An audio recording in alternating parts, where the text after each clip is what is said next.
Hey guys, today in this video I'm gonna show you how can you unfollow hashtags on Instagram.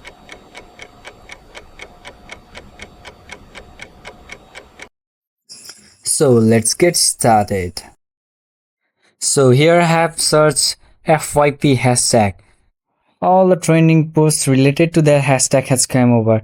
Here you can see on the side of the search bar there is a plus icon. If I press on the plus, that will follow the hashtag, and if I again press the icon, that will unfollow that hashtag.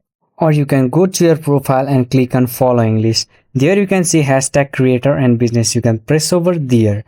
On the top of the list you can see the hashtag is given, and you can see the list that of hashtag that I have followed.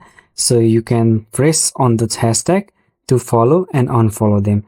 If you press that and unfollow, then it will unfollow the hashtag, and again if you press the follow icon, follow button, then it will follow the hashtag.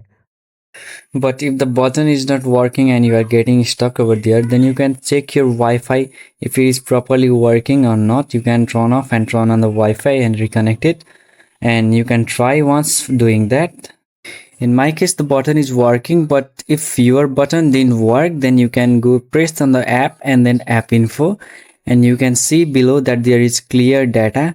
Press on clear data and you can see clear cake. You can once clear the cake and try opening the Instagram app once and try to unfollow the hashtag.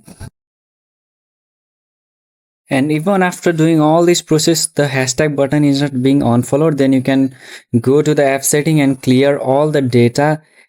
This will clear all the data and all of the account will be removed, and you can log into your account and try to unfollow this hashtag once. And even after this you are being unable to unfollow the hashtag, then go to the Play Store and then search Instagram. Make sure that your app is updated, or you can try to uninstall the app and install it once again. And even if your problem is not being solved, then you can comment down in the video what kind of problem you are facing. We'll try to make video on that topic, but I think the problem must be solved after this.